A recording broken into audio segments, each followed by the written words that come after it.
हाखौ लानानैनो जोङो 34 बोसोर एनडिबिआ अस्त्र हमनानै 3110 सा मुंख्लंनि जिउखौ जों खोमानो गोनां जादों। जों हानि थाखायनो बडलेण्ड सोमावसारदोंमोन।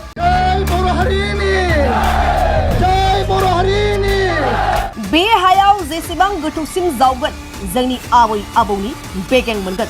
हायाव जेसेबां गोथौसिम जावनानै नायो जोंनि आबै आबौनि बेगेंखौनो मोनगोन।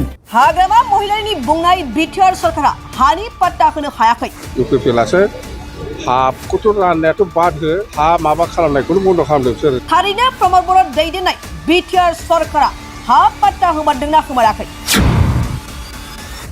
हानि पाट्टा होनायनि मोन्थाय होनायाव फेलें जादों नामा? सोर हानि पाट्टा लेखाखौ मोननो हादों? बडलेण्ड बुब्लिनि गाहाय सामलायगिरि राजिब बसुमतारीनि मोनसे उनसंनाय हाबाफारि।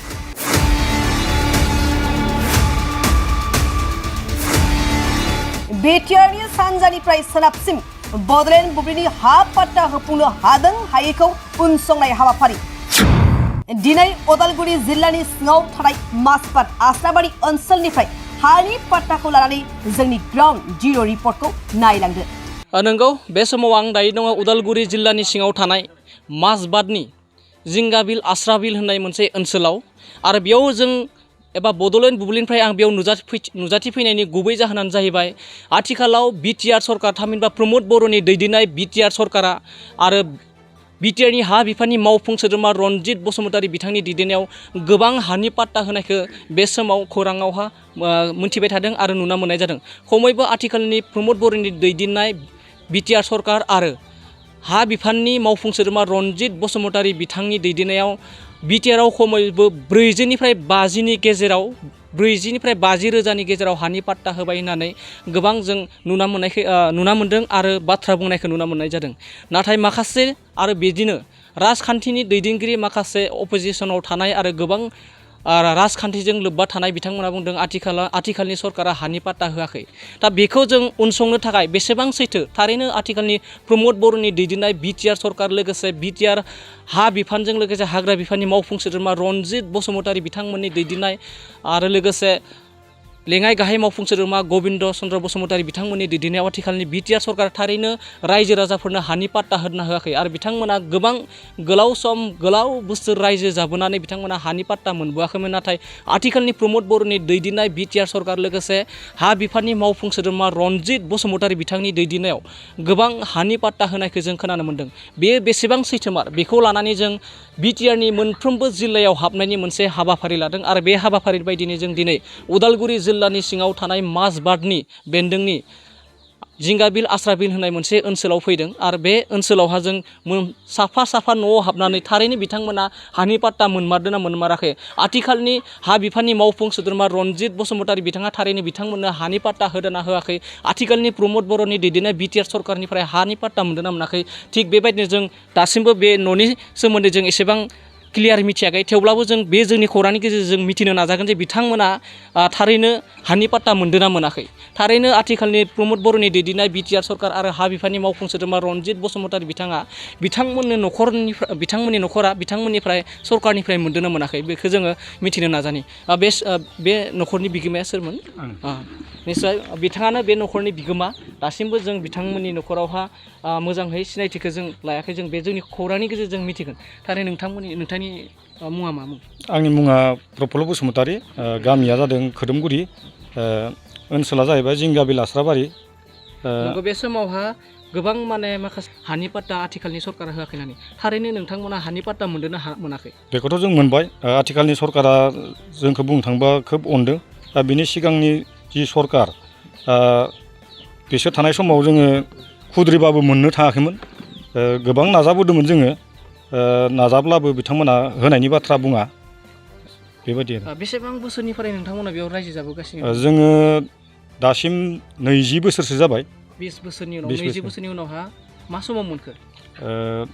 थांनाय 2020नि नभेम्बर 9 थारिखखालि मोननाय जादों आरो। सोरनि सरकारनि समाव मोनदों? बे समाव बिटिआर सरकारानो जाखाबायमोन। बिथांमोननि अननायावनो जोङो मोननाय जाबाय आरो। नोंथांनि बे हानि पाट्टाया बेनो ना? बेनो नैबेनो। बे समाव आं केमेरा पार्सनखौ दिन्थिनो होनो खावलायदों। बे समावहा गोबाङानो राजखान्थिनि माखासे लोब्बा गोनां दैदेनगिरि बिथांमोना जे हानि पाट्टा दासिमबो होआखै होननानै माखासे राजखान्थि मेलफोराव बाथ्रा बुंदोंमोन। बे समाव जों रोखा बे समाव जों दिन्थिगोन। बे समावहा बिथाङा मा नाममोन प्रफुल्ल बसुमतारी बिथांनि मुङावनो बे हानि पाट्टाखौ आथिखालनि बिटिआर सरकारानो बे पाट्टाखौ होदों होनना बिथांमोना फोरमायदों। आरो जोंनि नोंथांमोना जों बे आनकाट निउसावहा नोंथांमोना नुना मोनखादो जे बिथाङा प्रफुल्ल बसुमतारी बेयावहा आरो गोबां बिथांमोननि डिटेल्स दङ।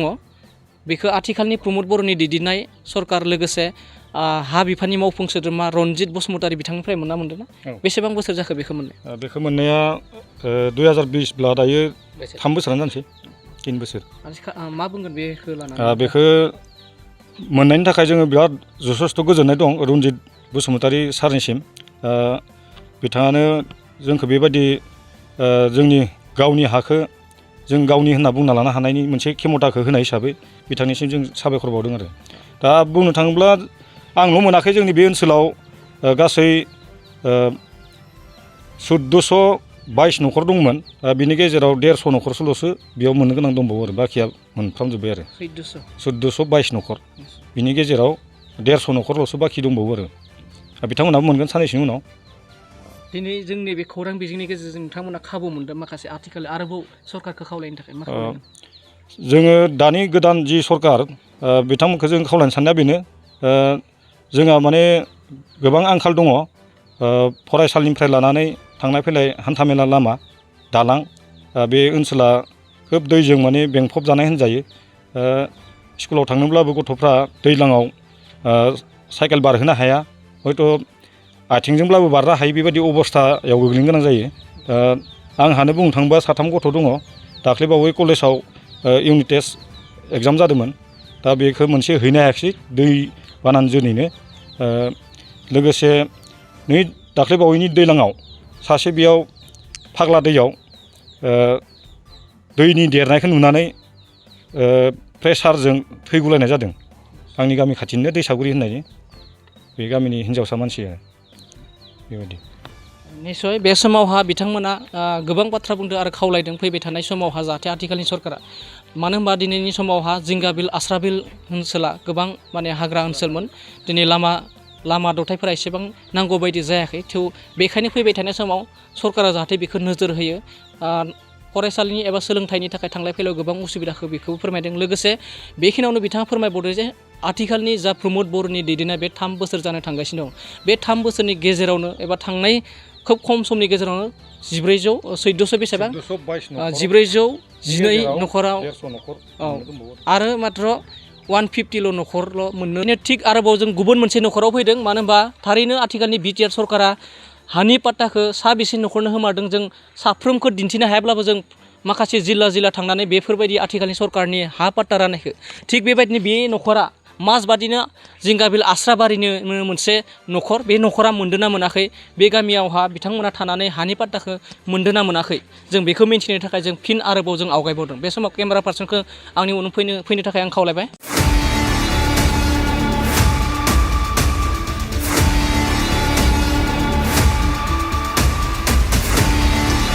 बे समाव जों आस्राबारिनि मोनसे न'खराव फैदों।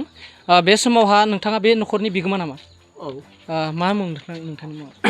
आंनि मुङा लेबेन बसुमतारी। लेबेन बसुमतारी। बे आस्राबारिनिनो मोनसे न'खर, बिथाङा बेयावहानो संसार जागासिनो दं। बिथांनि मुङा लेबेन बसुमतारीनो। थारैनो बिथांमोना आथिखालनि बिटिआर सरकारा हा पाट्टा रानदों होनना बुंदों। बिथाङा मोनदों ना मोनाखै जों बेखौ मिथिगौ। नोंथांमोना बे हानि पाट्टा मोनदों ना? जोंथ' हानि पाट्टाखौ दा मोननाय जाबाय गोदान सरकाराव। जों गोदो बिपिएफनि आमोलाव जोङो हाजारसे जुजिदोंबाबो जों मोनाखैमोन। ओमफ्राय जों दा बिटिआर सरकार जानाय लोगो जों मोनबाय। दानि माने जोंहा गोदान सरकार इउपिएल बिटिआर सरकारा माने जोंनो होनाय जाबाय आरो। बे समाव गोबां माने माखासे अपोजिसन पार्टिफोरा बुंदों जे बिटिआर सरकारा हानि पाट्टा रानाखै होनना बुंदों। बेखौथ' जोङो बेथ' साननो गोनां। जोंथ' दा बिटिआर सरकारावसो जों मोननाय जादों।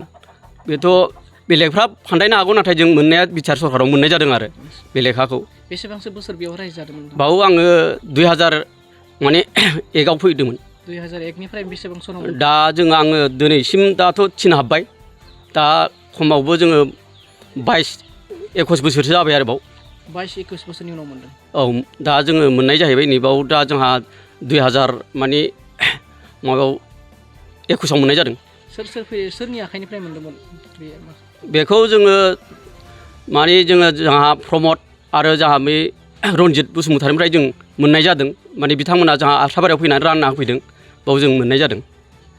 निश्चय बे समाव नोंथांमोना मिथिबाय आस्राबारिनिनो गोबां न'खराव बेबायदि आथिखालनि प्रमद बर'नि दैदेननाय आरो बिटिआर हा बिफाननि मावफुं सोद्रोमा आरो हाग्रा बिफाननि मावफुं सोद्रोमा रनजित बसुमतारि बिथांनि आखाइनिफ्रायनो बिथाङा बे फोरमान बिलाइखौ मोननो हादों होननानै बुंदों। केमेरा पार्सना बे समावहा दिन्थिनो थाखाय आं खावलायदों। मानो होनबा बेनो जाबाय बिटिआर आथिखालनि प्रमद बर'नि दैदेननाय बिटिआर सरकारा राननानै होनाय हानि पाट्टा। मानो होनब्ला बे समाव गोबां राजखान्थिनि मेल मिथिङाव माखासे राजखान्थिगिरि दैदेनगिरि बिथांमोना फोरमायदो दे प्रमद बर'नि दैदेननाय बिटिआर सरकार दासिमबो हा पाट्टा राननाय जायाखै होननानै। नाथाय जों दिनै बेखायनो जोङो उनसंनो थाखाय जोंनि बड'लेण्ड बुब्लिनिफ्राय मोनसे हाबाफारि लादों जे आथिखालनि बिटिआर सरकारा थारैनो हा पाट्टा रानना होदोंना होआखै। थिग बेबायदि दिनै लेभेन बसुमतारि बिथाङाबो हानि पाट्टाखौ 22 बोसोरनि संसार जानायनि उनाव थांनाय गोलाव समा गोबां सरकारफोरा फैदों, गोबां सरकारफोरा थांदों, नाथाय बिथांमोननियावहा नाजासेयावबो बे पाट्टाखौ मोननो हायाखै होननानै बिथांमोना फोरमायदों लेभेन बसुमतारि बिथाङा। थिग बेबायदिनो थांनाय 1 बोसोरसोनि गेजेरावसो माने बेखौ बिटिआर सरकार फैनायनि उनाव हानि पाट्टा मोनदों होनना बुंदों। थिग बेबायदिनो जों आरोबाव गोबां बेफोरबायदि ओनसोलाव बिटिआरनि मोनफ्रोमबो जिल्लायाव हा होनायखौ लानानै हा होदोंना होमाराखै थारैनो बेखौ लानानै जों उनसंगोन। फिन आरोबाव जों मोनसे न'खराव दंफैयो आरो बे न'खरनियाव बे आदानियाव जों मिथिनो नाजागोन जे आथिखालनि प्रमद बर'नि दैदेननाय सरकारनिफ्राय बिथाङा हानि पाट्टाखौ मोननो हादोंना हायाखै। नोंथांनि मुङा मा मुं? नोंथांनि न'खरा बेनो ना? आं न'खरा बेनो। मा मुं नोंथां? कमल बर'। नोंथाङा आथिखालनि बिटिआर सरकारा गोबां हा पाट्टा होदों होनना बुंदों। थारैनो नोंथांमोननि ओनसोलाव एबा नोंथाङा मोनदों ना मोनाखै? हानि पाट्टाखौथ' आं मोनबाय। मा बुंगोन दा बेनि? जोङो बै इउपिपिएल सरकारनिफ्रायनो मोननाय जादों आरो हानि पाट्टाखौ। बिथांमोनानो माने फेरेंगा सारमोना रनजित बसुमतारि आरो बै प्रमद बर' बिथांमोनानो जोंनि एरिया जेंगाबिलाव फैनानै जोंनो हानि पाट्टाखौ रानना होनाय जादों आरो बेयावनो जों हानि पाट्टाखौ मोनदों आरो। सिगां माने नोंथांमोना बेवहाय संसार जानाया रायजो जानाया बेसेबां बोसोर जाखो? जोङो हमना ला 1999निफ्रायनो 2000निफ्रायनो एवदों आरो। 2000 खमैबो माने 22-23 बोसोर जाबाय। जाबाय। बिनि सिगां हानि पाट्टा मोननाय जायाखै? मोननाय जायाखैमोन आरो। आथिखालावहा माखासे राजखान्थिनि दैदेनगिरिफ्रा बुंदों जे आथिखालनि सरकारा हानि पाट्टाखौनो होनो हायाखै, नंखाय बाथ्रा होनना बुंदों। बेसेबांसो बे नंगौ नामा? बेथ' जों दाथ' मा बुंदों, गोदो जिथुबा बारलांनाय सरकारफोराथ' बिनि थ्रुयैनो जोङो जेबो मोन्थायखौनो मोनाखैमोन। दा जोङो बे आथिखालनि फैबाय थानाय बा सालायबाय थानाय सरकारा प्रमद बर' सरकारनिफ्राय जोङो गोबां अनसुंथाइ मोनदों आरो। हानि पाट्टाजों लोगोसे जोङो रेसन कार्डबो मोननाय जाबाय, जब कार्डबो मोननाय जाबाय आरो बेजों लोगोसे लेट्रिनबो दा नै लेट्रिनाबो जोंनिया हाब्बायनो फैसाया दंना गासैनो लुदोंल'सो नांसिगौ।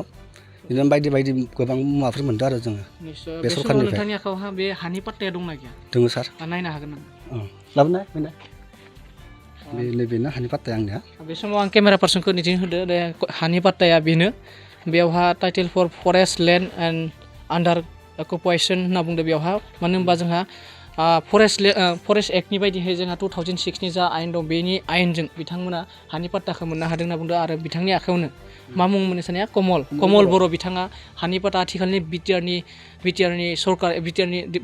बिटिआर सरकारनिफ्राय बिथाङा हानि पाट्टाखौ मोनदों होनना बुंदों। मानो होनब्ला गोबाव समावहा गोबां रायजो राजाफोरा गोबां ओनसोलावहा माने हानि पाट्टा मोननायखौ गोनो गोथो जादों। थिग बेबायदिनो जों सोराङाव लाबोनो थाखाय हानि पाट्टाखौ सोराङाव लाबोनो थाखाय जोङो साफ्रोमबो रायजो राजानो जों दिन्थिनो नाजादों। थारैनो आथिखालनि प्रमद बर'नि दैदेननाय सरकार समावनो बेयाव मोननाय होननानै बिथाङा फोरमायदों। आरो बेयावहा बुंदों बेयावहा 2020 मायथाइखौ बेयावहा इसु खालामनाय जों डेटखौ नुना मोन्दों। थिग बेबायदिनो आथिखालनि प्रमद बर'नि दैदेननाय सरकारावनो बिथांमोना आरो गोबां बिथांमोना मदद मोन्दों होननानै बुंदों। बेबायदिनो जों आरोबाव माखासे बिटिआरनि मोनफ्रोमबो ओनसोलाव हायाब्लाबो जों माखासे जिल्लायाव हाबनानै जों बेफोरबायदि हानि पाट्टा होनाय उनसुंनाय हाबाफारिखौ लानानै फिन आरोबाव जों आवगायबावगोन। फिन आरोबाव जों बे लामायाव फैबाय थानाय माखासे रायजो राजाफोरखौ सोंगोन। बे समाव आदाखौ दसे सम लाखिनो होबाय। बे समाव जों बड'लेण्ड बुब्लिनिफ्राय आथिखालनि बिटिआर सरकारा प्रमद बर'नि दैदेननाय बिटिआर सरकार आरो हा बिफाननि आथिखालनि बिटिआरनि मावफुं सोद्रोमाया जाबाय रनजित बसुमतारि। बिथांमोना गोबां हानि पाट्टा रानदों होनना बुंदों। थारैनो नोंथाङा माबे ओनसोलनि? नोंथांमोनसिम गिबियावनो आंनि गोसो गोरबोनिफ्राय खुलुमनायखौ बावनाय थाबाय। लोगोसे जोङो दिनै बेयाव रायजो जानाया मिनिमाम 22 बोसोर जों जाबाय। 22 बोसोरनि उनावहाय जोङो एखेबारे जोंनि मेन समस्या जाबायमोन हानि पाट्टा मोनैनि थाखायनो जों किसुमान डेभेलपखौ बे एरियायाव जों लाबोनो हायाखैमोन। आरो किसुमान आसनिफ्रा जोंनाव हाबाखैमोन नङा होमबा दा हाबैनि गेजेराव जों बहुद माने बेफोरबायदिनो प्रब्लेमनि थाखाय जोङो जेंनायाव जों गोलैनानै थायोमोन आरो दायो जोङो बिटिआर सरकार फैनाय लोगो लोगोनो 3 बोसोर दा रानिं जाबाय 3 बोसोर जानाय लोगो लोगोनो जोङो हानि पाट्टाबो मोननो हाबाय किसुमान आसनि जोंनाव हाबबाय ब्लकनि थ्रुयै जोङो बेयाव लामा सोदों मन्दिरफोरनि खामानि सोनो हाबबाय मोनबाय जोङो दायो अलरेडि खामानि सोलिगासिनो दा बै दैमाफोरनि थाखायबो प्रटेक्सननि थाखायबो खामानि सोलिगासिनो आरो मा होनगोन बाख्नायनांगोन जोङो थांनाय 17 बोसोराव बिपिएफ सरकारा जोंनो जेबो बेयाव हादान एरिया हिसाबै जेबो माने जोंखौ नायस'नामोन दिनैसिम 20-22 बोसोर मोनफ्रोमबो दैया जोंखौ जाख्लालांबाय थायो बे एरियायाव गोबां मानसिया हा जाख्लालांजोब्बाय खिन्थु बुंनो गोनां जागोन जोङो दायो बिटिआर सरकार थानायनि थाखाय जों माखासे सुबिदाखौ मोननो हादों खिन्थु थांनाय बे 17 बोसोराव जोंनि बे इसिबां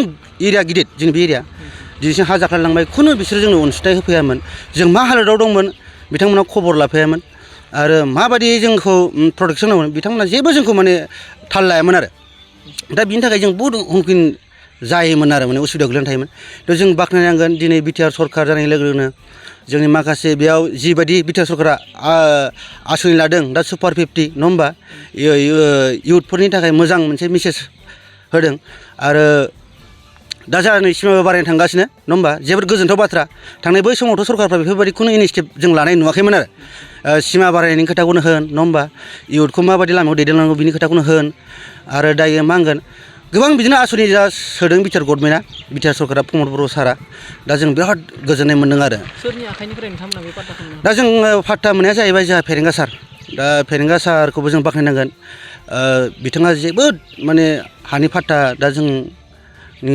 गेजेराव होगासिनो आरो जों मोननो हाबाय दिनै जों टाइटेल लेन्ड मोनबाय लेन्ड हल्डिं मोनबाय आरो जोंहा दायो मोनसे सिस्टेम जोंहा रेभिनिउ थांनांगौ जा दा रेभिनिउ थांनांगौखौ जाहाथे जोंहा फेरेंगा सारा आरो प्रमद सारा थाबैनो खालामना होगोन आं बेखौ आसा खालामो आरो मा होनगोन दायो जोङो बै समाव थांनाय 2016-17नि न'फोरखौनो जोंनो होआमोन जोङो दायो बिटिआर गभर्नमेन्ट जोङो रेसन कार्ड जोंनाव गैयामोन जब कार्ड जोंनाव गैयामोन नङा होमबा आरो जोंहा मा होनो पिएमआइ जन न' फैनाय बुस्थुखौनो जों मोननो थाङाखैमोन आरो दा बिटिआर सरकार फैनाय लोगो लोगोनो जों पिएमआइ न' मोन्दों लेट्रिन मोन्दों अरुनदय मोननो हाबाय रेसन कार्ड मोननो हाबाय दा बेयाव जोङो मिनिमाम 700 प्लास जों रेसन कार्ड मोननो हाबाय आरो बे एरियायाव दा गोबां मानसिफ्रानो जोंखौ माने प्रमद बर' सारखौ बाख्नायदों दा गोबां मानसिनो माने बिदिनो सोरबा लोमजानायनि अनसुंथाइ होनाय नङा होमबा सोरबा फरायनो हायैखौ अनसुंथाइ होनाय बेफोरबायदिनो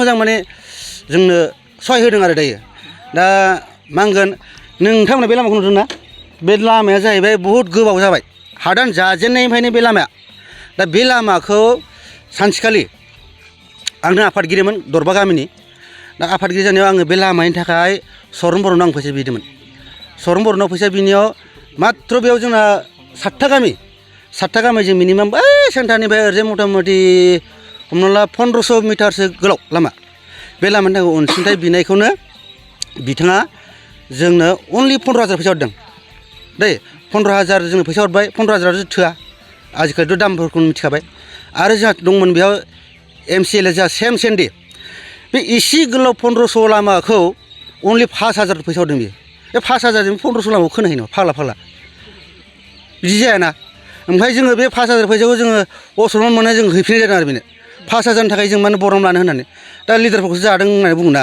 पाब्लिकफ्राबो ओमफ्राय जों 5,000 फैसा हैफिननायखौ बिथाङा लाफिनगारबाय आरो ओमफ्राय बेफोरबायदि जुदि 5,000ल' जुदि रायजोनो जुदि अनसुंथाइ हरनो हायोबा होमबा बे समाजनि थाखाय मा मावगोन नङा होमबा ओरैनोथ' जोंनि समाजा ओरैबायदि खैफोदाव दंखायो लामा थिग नङा दालां थिग नङा खिन्थु बाख्नायनांगोन बिटिआर गभर्नमेन्ट फैनाय लोगो लोगो जोंना बे लामायाबो जाबाय नङा होमबा दालां बेयाव बेसेबांबा गिदिर मावबाय आरो बोसोर मोनफ्रोमबो जा बिटिआर गभर्नमेन्टआ जोंनो बोसोराव जिसिपि नङा एलएनटि जोंनाथ' दै दंखायो दैयाथ' जोंना बे जिंगा बिल हिसाबै बयबो मिथिखायो फाग्ला दैमा दङ फासनि दैमा दङ बोथिया दैमा दङ बे दैमाखौ बोसोर मोनफ्रोमबो जोंनो एलएनटि आरो जिसिपि हरनानै दैमानि प्रटेक्सनफोरखौ जोंनो माने मावनो थाखाय सुबिदा होयो आरो फैसा लायालासिनो दान होयो आरो जोंहा फेरेंगा सार होयो आरो गबिन्द सार होयो दा बिटिआर गभर्नमेन्टनि अननायाव जों बेफोरबायदि सुबिदाखौ मोननो हादों आरो आथिखालनि नाथाय नोंथांमोननि बे हा पाट्टा होनायखौ नंखाय होनना बुंदों माखासे दैदेनगिरिफ्रा नंगौना बे जा मानसि फाव जागोन बेयो जों जथेस्थ' जोङो मावनानै मोनबाय नङा होमबा जथेस्थ' मानसियानो मोनबाय रावबो मोनाखै आरो रावबो मोनाखै होनना बुंनो हाया बेयाव आरो रावबो थालांखायाखै सब मोनजोबदों जोङो बिलकुल जोंबो एखेबारे बिन्दास दिनै 50-60 बोसोर जानाया मोनाखै बिटिआर गभर्नमेन्ट फैनाय लोगो लोगो जों 3 बोसोराव बेखिनि खामानि हानि फाट्टा मोन्दों जों लेंहरदि मोन्दों जों जोबोद गोजोननाय मोन्दों हानि फाट्टा खाजोना रसिद गैयालासिनो बाखि खामानि मावनो हायामोन दिनै जों खाजोना रसिद दिनै आखायाव दङ हानि टाइटेलनि दिनाव दं हानि फाट्टा जों दं जथेस्थ' खामानि मावनो हायो दायो आथिखालनि प्रमद बर'नि लानाय इनिसियेटिभ लानाय सुपार 50 नोंथांमोननि एरियानिफ्राय सायख'जानो हादों ना हाया जोंनिफ्राय नै दायो गोदान हिसाबै एसे माबा जानानै दंथ'यो निस्सय जोंनिफ्रायबो थांगोन आरो बिथाङा जोंनिफ्रायबो मोनसे सिन्था खालामगोन आरो आं बेखौ सानो आरो निश्चय बे समाव जों लामायाव लोगो मोननाय सासे आदानिफ्राय मिन्थिना मोनबाय जे आथिखालनि प्रमद बर'नि दैदेननाय बिथांमोननि आखाइनिफ्रायनो बिटिआर हा बिफाननि मावफुं सोद्रोमा रनजित बसुमतारी बिथांनि आखाइनिफ्रायनो मोनदोंना मोनदों बेबायदिनो जों आरोबाव बिटिआरनि मोनफ्रोमबो ओनसोलाव हायाब्लाबो गासै 40निफ्राय 50 रोजा हानि पाट्टा होनायखौ जों नोंथांमोननो दिन्थिनो हायाब्लाबो नाथाय मोनफ्रोमबो जिल्लायाव थांना बेबायदिनो जों आस्राबारियावहा जेरैबायदि लाफैदों बेबायदि जों मोनफ्रोमबो ओनसोलाव लानो थांगोन बिथां आदामोन साइकेल सालायना फैदों जों बिनिफ्राय मिथिनो नाजागोन बे समाव दसे सम साइकेलखौ लाखिनो थाखाय खावलायबाय बे समाव जोङो आथिखालनि बिटिआर सरकारा हा पाट्टा होनायखौ लानानै गामि गामि हाबदों दा नोंथांमोननि बे माजबाद ओनसोलाव आं दायो दंफैयो दा बे समावहा नोंथाङा माबे ओनसोलनि औ आङो बे गामिनिनो आस्राबारि खोदोमगुरि गामिनि आस्राबारि खोदोमगुरि बे समावहा नोंथांमोननि बे ओनसोलाव हा पाट्टा मोनदों ना मोनाखै हा पाट्टाखौथ' जों बोसोरनै सिगाङावनो प्रमद बर' सार फेरेंगा सार आरो गोबिन्द सारनि आखाइनिफ्राय जों मोननाय जादों बिदि आरो नोंथांमोना बेयावहा बेसेबांसो बोसोर संसार जादोंमोन गैयाबाबो आंबो 2000 सननिफ्राय दंफैयो बेयाव 2000निफ्राय औ बेसेबांसो मानसिफोरा बेयावहा दङ बेयाव गासै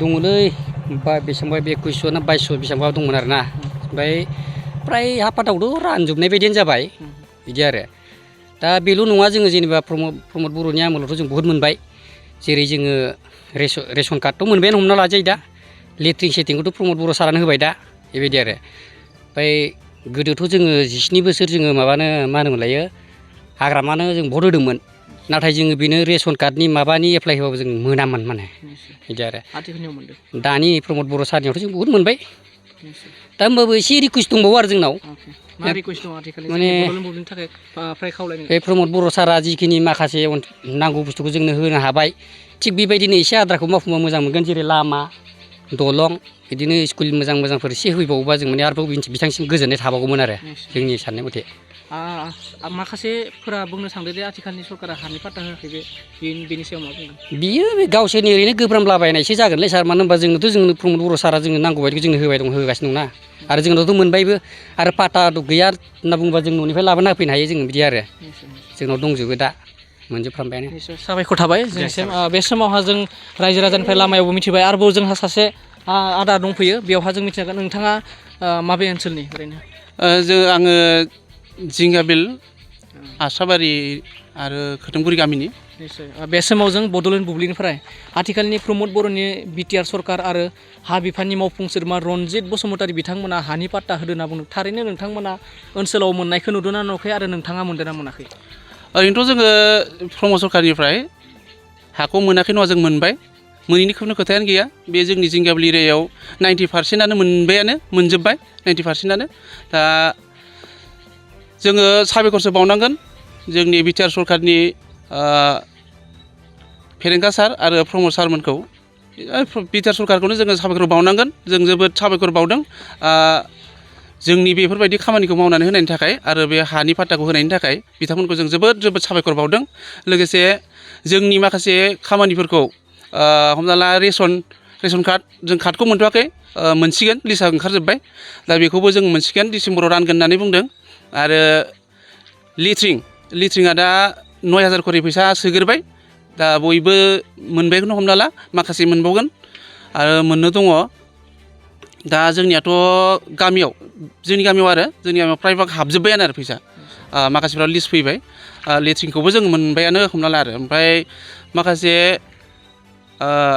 मा होनो बेखौ एमजिएन रेगानि खामानि बेफोरबो प्रमद सरकार फैनाय लोगो लोगोनो जोङो माखासे खामानिफोरखौ मोनबाय बे मा होनो बेखौ एमजिएन रेगानि खामानिखौ मोनबाय लिस्टआ नैबे माबायावनो फैसिगोन आरो हमना ला जोंनि गामिया खोदोमगुरि बे खोदोमगुरिनि बाथौ थानसालियाव आर्ट फिलिं आरो बाउन्डारि बेखौबो फैसिगोन औ थांनाय गोबाव समावहा बेयाव गुबुन सरकार दंमोन आरो दानि 3 बोसोरल'सो जादों सरकारा बेसेबां आकाशपात बेसेबां डिफारेन्स बेखौ बुंबाथ' बिराद माने साननो गोनां आरोना जोंखौथ' 2000 सननिफ्रायनो जों थाफैनाय बेयाव 2000निफ्राय जोंखौ भटल' होनो थिनो ओमफ्राय उनाव जोंनो जेबो माने होआ भट बायखांबाथाय रावबो जोंजों साफिफैया बिपिएफनिफ्रायथ' जोङो रावखौबो माने इयाव भट बायखांनायनि उनाव माने बिसार लाफैनायखौनो जों नुनो मोना आरो लोगोसे बे एरियानि बिपिएफनि माखासे जि लिडारफोर बे लिडारफ्रा माने मथा मथि जोङो थगायग्रा होनबाबो माने लस गैया आरो सब थगायग्रा गोजा आरो बुंनो थाङोबा माने भटखौल' जोंखौ थुहोबाय थायो भटखौल' होबाय थायो बिनि उनाव जोंनो माने जेबो होनाय जायाखै आरो मा होनो PMY जि न' बेखौ जों गोदोनिफ्रायनो लिस्ट हरबाय थादोंमोन लिस्ट हरनायाव जोंनि फरेस्ट एरियायाव 10 खान 12 खान ना ओरैनो 15 खानसो लिस्ट फैबाय थादोंमोन आरो लिस्ट फैबाय थानायाव हाग्रामा सरकार थानाय समाव बेफोरो माने हाबख'ना थादोंमोन आरो जेब्ला जोंनि बिटिआर सरकार जाबाय बिटिआर सरकार जाखांनायनि उनाव चेयारमेनाबो जोंनि बिटिआरनिनो जेनेबा इउपिपिएल सरकारनिनो जाबाय बे इउपिपिएल सरकारनि चेयारमेन जानाय लोगो लोगोनो जोङो नैबे फरेस्ट एरियायावबो PMY जि न'खौ मोननो हाबाय आरो नोंथाङा हानि पाट्टा मोनदों ना मोनाखै मोनबाय औ मोनबाय नोंथांमोननि गामियावहा नोंनि अनगायै मोनदों ना मोनाखै जों गामियावथ' फुरा जों गामियावल' नङा अल जिंगा बिलावनो 90% मानसिफ्रानो न'खरफ्रानो मोनबाय आरो गोदो बे गोदोहै माबोरैहाय जेनेबा डेभेलपमेन्टनि खामानिफ्रा फैदोंना फैयाखैमोन आरो दायो फैदोंना फैयाखै आंथ' दहाय बुंखाबाय बिथांमोननि सरकार थानाय समाव जोंखौ मात्र भटल' होदोंमोन बिनि उनाव खुनु डेभेलपमेन्टनि खामानिखौ जोङो नुवाखैमोन आरो दा बिटिआर सरकार जानाय लोगो लोगोसो जोङो लेट्रिनबो मोनबाय लेट्रिना 9000 फैसा सोग्रोबाय 9000 फैसा सोबाय दा जोङो जोंनि गामियाव जोङो फ्राय भाग मोनबाय आरो जोंनि बाथौ थानसालिनि थाखाय आर्ट फिलिं आरो बाउन्डारि माबा मा होनो MGNरेगानि खामानिया नैबे माबायावनो मेसेङावनो हाबसिगोन आरो बिदि नंगौ बे समाव जों बे लामानि गेजेरावनो जों फैबाय थानायखौ जों सोंनो हादोंमोन आरो बिथाङा फोरमायदों आथिखालनि प्रमद बर'नि दैदेननाय सरकारावनो हानि पाट्टाखौ मोन्दोंमोन होननानै थिग बेबायदिनो आरोबाव जों गोबां रायजो राजाफोरनियाव थारैनो आथिखालनि प्रमद बर'नि दैदेननाय बिटिआर सरकार आरो लोगोसे बिटिआर हा बिफाननि मावफुं सोद्रोमा बिथांमोना थारैनो हानि पाट्टाखौ होदोंना होआखै नोंथांमोना मिथिखाबाय जे नोंथांमोननि गेजेराव आनकाट निउस जों लाबोदों क'क्राझार मक्रापारायाव थानाय साम कलेज अफ नार्सिं क'क्राझाराव गोदान फरायसाफोरनि एडमिसन एबा मुं थिसननाया सोलिगासिनो नार्सिं कर्स फरायनो गोसो गुदुं फरायसाफ्रा फैगौ 30 अक्ट'बर खालारसिमनि गेजेराव मुं थिसनफैनो हागोन क'क्राझार सोहोरनि खोला फारसे मक्रापारायाव थानाय साम कलेज अफ नार्सिं क'क्राझारा निउ दिल्लीयाव थानाय इन्डियान नार्सिं काउन्सिल आरो गुवाहाटीयाव थानाय Assam nurse midwives and health visitors काउन्सिलनि सिङाव एफिलिएटेड जानायजों लोगोसे गभर्नमेन्ट अफ आसामनि हेल्थ एन्ड फेमिलि वेलफेयार डिपार्टमेन्टजों गनायथि होजानाय गंसे गाहाम खाबु थानाय साम college of nursing 3 years in general nursing midwifery आरो 2 years diploma in auxiliary nursing and midwifery course-नि सोलोंथाइखौ एचएस पास खालामनाय साइन्स एबा आर्ट्स स्ट्रीमनि गोसो गुदुं फरायसाफ्रा लानो हागोन साम कलेज अफ नार्सिं क'क्राझाराव फरायसाफोरनि थाखाय digital classroom library facilities computer laboratory nursing foundation laboratory community health nursing and nutrition laboratory OVC Pediatrics Laboratory, Field Clinical Science Laboratory, Clinical Training आरो हस्टेलनि थाखाय 4-storied RCC Residential Building लोगोसे बासजों थांलाय फैलायनि गाहाम खाबुफोरखौ होनाय जायो। आबुङै मिन्थिनो थाखाय 9854550697 नङाब्ला 9854300175 मबाइल नम्बराव खौरां लाहरनो हागोन। जोंना दा साम कलेजाव एडमिसना जागासिनो दङ 31 अक्ट'बरसिम आरो बिनि उनावहाय जोंहा स्टुडेन्टफोरनि थाखाय फेसिलिटि दङ बाहाय 3 years कर्स आरो हस्टेल फेसिलिटि दङ आरो हस्टेलाव थांलाय फैलायनि थाखाय गारिबो दङ आरो जों ट्रेनिंनि थाखाय 3 years कर्सआव जोंहा गासैबो फेसिलिटि दंजोबो प्रेक्टिकेलनि थाखाय प्रेक्टिकेलबो जोंना मोजाङै जायो आरो बे प्रेक्टिकेल समावबो जोङो हस्पिटालाव लांलाय लाबोलाय खालामो जोंहा एक्सट्रा गारि दङ आरो स्टुडेन्टफोरनि थाखाय हस्टेल फेसिलिटिबो जोंहा दङ क्वालिफिकेसना जाहैबाय जिएनएमनि थाखाय हायार सेकेन्डारि पास जानांगौ बिहेखि साइन्स बा साबसिन जायो खिन्थु जों आर्ट्सनिखौबो लायो आरो एएनएमनि थाखायबो हायार सेकेन्डारि पास एनएम कर्सआ 2 इयार्स कर्स जिएनएमआ 3 इयार्स कर्स